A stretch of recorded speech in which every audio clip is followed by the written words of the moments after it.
Tapi aku ngerasa setiap habis baca buku tuh selalu ada semangat baru gak sih gitu. Well, actually you have hundreds of mentors actually by reading books. Aku tuh sedih banget kalau ngelihat orang tuh gak berani bermimpi gitu loh, Mer. Dan kadang-kadang orang tuanya tuh justru yang malah mematikan mimpinya gitu loh. Kayak, aduh udahlah jangan ketinggian mimpi kamu, yang kayak gitu. Dan bukan berarti kalau misalnya kita bekerja bukan sesuai dengan passion itu gak akan sukses, itu is wrong. Then how do you keep the balance between that open mind? Dalam arti kan kamu yang maksudnya Mbak Hanif yang melahirkan, Mbak Hanif yang punya idenya, Mbak Hanif yang juga tahu kan sebenarnya ke depannya mau seperti apa. Sedangkan kan orang luar ya memang mereka ada masukan, tapi kan at the end of the day sometimes they don't really know the 100% of your grand plan. Gitu. So how do you balance between antara mendengarkan dia dan mengikuti masukannya and then with masih tetap believe, keras kepala sama keras hati. Nah itu beda tipis tapi efeknya beda nih. Benar. Apalagi waktu itu kan sebenarnya ngasih feedback walaupun dia udah profesional ya, tapi kan dia kan nggak tahu konteksnya ya kalau di Indonesia tuh kayak gini. Exactly. Gitu. Jadi kalau aku sih ya maksudnya semua feedback terutama dari orang-orang yang memang penting atau kayak kredibel lah gitu ya, pasti aku tampung kan. Aku tampung, nggak serta-merta langsung dijalanin, tapi pasti aku lihat lagi, kilas balik lagi kayak datanya tuh seperti apa. Jadi waktu itu dibilang, kan dia cuma bilang harus fokus in one thing gitu. Apa yang satu hal itu ya dia juga nggak tahu gitu. It's your job to find out gitu. Akhirnya pas aku balik ya aku benar-benar ngelihat datanya sih. Enaknya kan kalau bisnis digital semua datanya bisa terlihat kan. Jadi aku lihat di conversation yang ada di forum Female Daily sebenarnya tentang apa sih gitu. Ternyata memang yang paling banyak tuh tentang beauty. Terus aku lihat lagi kalau dari klien-kliennya Female Daily kebanyakan kliennya dari industri apa.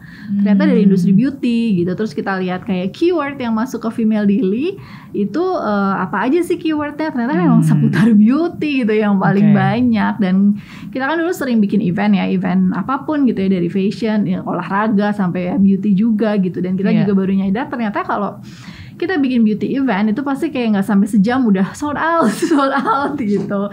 Jadi kayak kayak kemana aja selama ini kita nggak mikir. Kok nggak sadar ya? Nggak sadar di depan mata. Gitu. Akhirnya ya udah karena memang sudah divalidasi juga dengan data gitu. Dan setelah ngelihat ya memang aku lebih passionate di beauty lah, maksudnya daripada di fashion gitu kan. Karena ya memang kayak impactnya juga buat orang tuh lebih ini aja sih, lebih dalam aja gitu ya. Kalau beauty lebih bisa kepake gitu.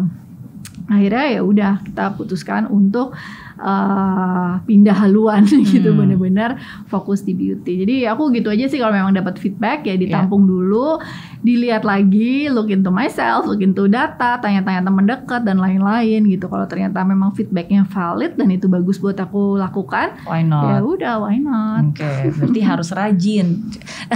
Harus rajin karena bukan cuma dengerin doang, tapi kita harus juga rajin untuk memvalidate, untuk mau cari tahu gitu kan, dan ya itu memvalidasi lah. Bikin fokus grup kah, atau nggak nanya ke orang ke customer ke gitu. Nah intinya find evidence to support that idea gitu. Dan kalau memang udah ada datanya udah tervalidate ya udah gitu, just give it a shot, test and measure. Tapi aku lihat emang Mbak Hanif ini memang orangnya suka belajar ya, termasuk juga suka baca buku loh. Hebat bisa recently memang baca buku secara regular setiap hari, setiap minggu. Jadi memang dari kecil tuh senang baca ya. Cuma memang ya kadang-kadang kan gitu ya, life gets in the way gitu. Jadi kayak buku udah lama gak selesai-selesai gitu. Lama-lama akhirnya seperti itu tuh, kayak kalau baca kalau lagi di pesawat aja gitu kan. Betul. Biasanya tapi aku ngerasa setiap habis baca buku tuh selalu ada semangat baru gak sih gitu ya. Apalagi aku senang baca buku-buku cerita tentang bisnis, cerita tentang orang membangun bisnis yang emang udah global global business gitu. Jadi setelah baca buku tuh selalu terinspirasi gitu. Akhirnya berapa bulan terakhir ya bikin ini sih, janji dengan diri sendiri harus jadi kalau dulu baca buku ya sesempatnya aja. Kalau sekarang ya memang disempetin gitu, dicari waktunya gitu. Jadi tiap hari kan aku selalu bikin to-do list tuh, pasti ada to-do listnya tuh buku, dan itu kayak kira-kira aku bisa baca dari jam berapa sampai jam berapa gitu. Nah setelah itu ya jadi benar-benar bisa baca buku sih, maksudnya benar-benar ada waktu ya ternyata gitu. Kalau memang kita mau make it as a priority gitu. Betul, because we make it we make the time ya kan, karena kalau misalnya ditanya do we have a time, ya we'll never have a time gitu. Kalau nunggu senggang gak akan senggang gitu. Tapi we make the time to read. Make the time. Jadi beberapa bulan terakhir bisa tuh baca 1 buku 1 minggu gitu akhirnya. Oke. Iya, tapi again itu juga salah satu cara sih. Maksudnya kalau banyak orang yang berpikir, aduh saya pengen berbisnis tapi andaikan saya punya mentor gitu kan yang bisa ngajarin saya, yang bisa saya tanya. Well, actually you have hundreds of mentors. Actually by reading books, especially good book itu kan dia benar-benar menceritakan ke kamu exactly yang mereka lakukan seperti apa, decisionnya seperti apa, prosesnya juga seperti apa gitu. Iya. Dan semakin aku baca tuh semakin aku nyadar ternyata banyak banget ya orang-orang yang sekarang tuh sukses banget. Di awal tuh mereka susah gitu, orang susah banget gitu, yang memang dari keluarga susah gitu, bukan orang yang wow privilege banget yang semuanya udah disiapin gitu makanya dia bisa sukses tuh ternyata nggak seperti itu gitu. Iya, justru makin susah hidupnya kayaknya makin banyak pembelajarannya. Iya, makin semangat untuk bisa sukses. Iya. Nah, another thing that I like about Mbak Hanif adalah aku pernah baca dan aku setuju banget karena you mentioned that basically passion is not everything. It's not just about passion gitu. Dan aku percaya banget, aku setuju banget karena aku kadang-kadang di zaman sekarang ya, apalagi untuk anak-anak milenial, apalagi untuk perempuan, sometimes mereka mendewa-dewakan passion gitu. Seakan-akan kalau nggak punya passion bakal gagal, dan seakan-akan kalau udah punya passion, I'm living my dream. Terus kayak baru kerja 3 bulan terus ngerasa kayaknya ini bukan passion gue gitu, terus resign. Betul. Nah, okay. So tell me more about your view about passion, because you think it's not just about passion. Iya, it's not about passion. Jadi gimana ya, menurut aku kan kadang-kadang orang emang udah ada yang dari lahir gitu ya, dia tahu passionnya apa. Dan misalnya memang ada yang ternyata dari kecil tuh dia suka masak gitu, akhirnya dia jadi chef atau bidang olahraga tertentu atau apapun itu gitu. Cuma kan banyak dari kita yang dari kecil tuh nggak punya hobi ya, nggak tahu hobinya apa gitu, interestnya kemana tuh nggak tahu gitu, dan kayak nggak tahu juga mau mencarinya tuh kemana sih gitu kan. Dan kalau kebanyakan orang tuh mikir passion tuh bisa dikategorikan dengan ya itu tadi kayak hobi gitu ya. Passion tuh ya fotografi, olahraga, travel dan lain-lain gitu. Ya ternyata, tapi menurut aku passion tuh lebih abstrak sih sebenarnya gitu, dan itu bisa berganti juga seiring kita punya lebih banyak pengalaman, seiring bertambahnya umur dan lain-lain. Priorities in life juga beda ya kan. Changes. Jadi kalau dulu aku pas mulai Female Daily kan aku memang senang nulis kan, jadi aku ngerasa kayak passion aku menulis nih, atau passion aku di beauty gitu. Tapi ternyata setelah aku jalanin perusahaannya tuh berkembang, aku tuh ngelihat sebenarnya passion aku tuh, maksudnya aku udah nggak nulis lagi gitu, dan aku nggak apa-apa gitu. Berarti kan sebenarnya dulu juga nggak suka amat kalian sama menulis gitu. Terus setelah dijalanin ternyata aku lebih yang ngerasa passionnya aku tuh lebih kayak aku seneng ngeliat orang tuh berkembang gitu. Kayak misalnya tim di kantor yang tadinya dia masih fresh graduate, atau bahkan ada yang dari kuliah internship dulu di Female Daily, terus ngeliat dia bisa dia kerja, terus kerjanya bagus gitu, terus kayak ngeliat dia yang tadinya nggak berani presentasi terus jadi berani presentasi, yang kayak gitu-gitulah. Ngeliat dia berkembang tuh aku seneng banget gitu, kayak bisa jadi part of their journey gitu. Betul. Jadi kayak ngerasa sebenarnya aku lebih passionate di situ sih gitu. Makanya akhirnya di Female Daily juga kita bikin Girls Beyond gitu. Kalau sebelumnya kan sebenarnya in a way we're empowering women juga gitu, tapi we started with beauty gitu kan, karena yang tadi Mary bilang gitu kan di awal, dengan beauty tuh ya bikin kita jadi lebih pede gitu kan, when we look good we feel good, dan banyak yang akhirnya itu translate ke aspek lain di kehidupannya, misalnya they feel more confidence juga. More confidence di kantor, yang tadinya nggak berani untuk presentasi gitu akhirnya jadi berani gitu kan, yang nggak berani kenalan dengan networking dengan teman-teman di kantor jadi berani, terus karirnya jadi lebih bagus gitu.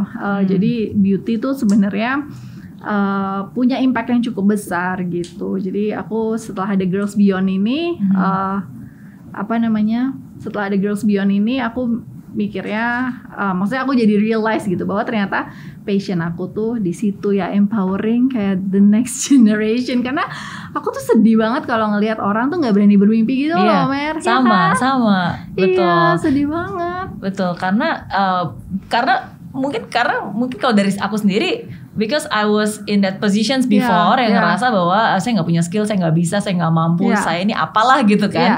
Tapi I realized that basically I can do that gitu, bahwa saya mampu, saya bisa, saya special gitu kan, saya pasti punya kelebihan, and I can really make a difference in my own life gitu, and other people's life too.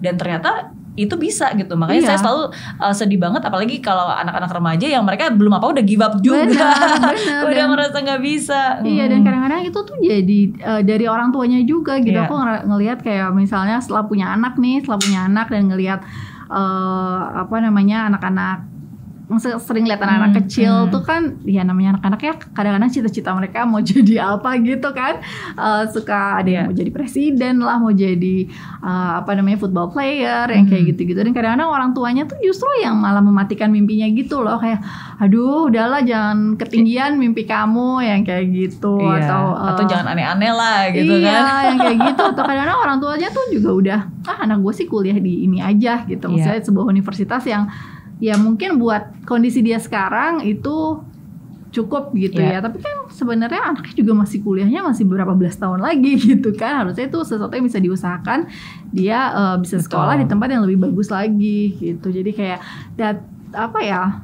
udah melihat limitasi gitu gak sih di ininya masing-masing.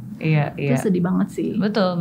Makanya kayaknya kalau ngobrol sama Mbak Hanif sih banyak banget kemiripannya. Kan karena again actually one of my message yang selalu aku bilang adalah be your best self and live your best life. Jadi itu sih yang mungkin menjadi salah satu bukan passion ya, maksudnya purpose yang selalu aku bawa in every kind of business. Pokoknya bagaimana saya bisa membantu skills gap ini gini. Be your best self, okay, and live your best life gitu. You can really live your best life, tapi kamu harus tahu dulu kan maunya seperti apa. Kamu juga harus tahu dulu kamunya ini sebenarnya kelebihannya apa.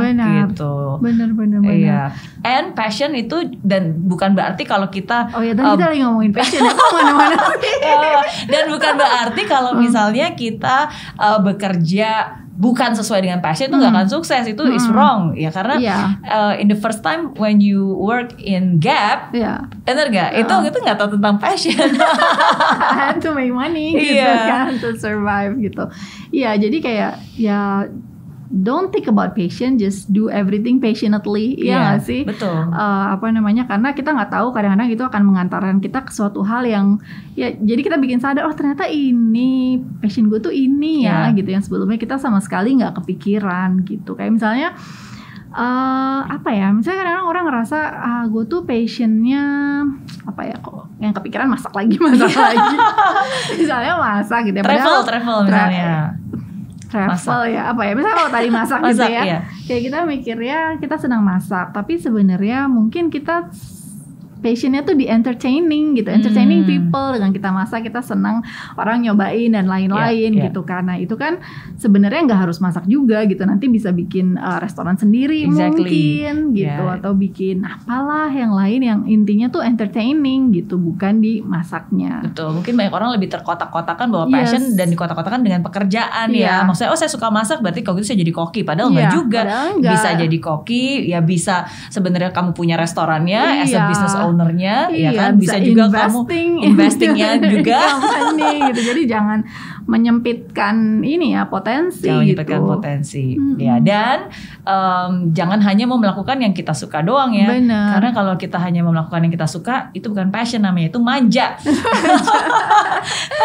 Iya kan? Benar, kan kita akan lebih baik kalau kita melakukan hal-hal baru dan terus mengasah kemampuan diri kan. And then you can be successful because it's not just about passion, tapi because you study hard, you work hard, because of your network juga, because you hustle persistency gitu. Okay, so passion is important but it's not everything. Kalau belum kayak ngerasa belum tahu passionnya apa, it's okay, just do whatever in front of you. do it with passion gitu. Oke. Kenapa ya gitu, apa yang salah ya di gue gitu, kenapa dia resign gitu. Aku tuh nggak lulus, aku tuh gagal di seleksi yang di Silicon Valley gitu. Ya banyak sih kegagalan tuh, hampir tiap minggu ada kegagalan.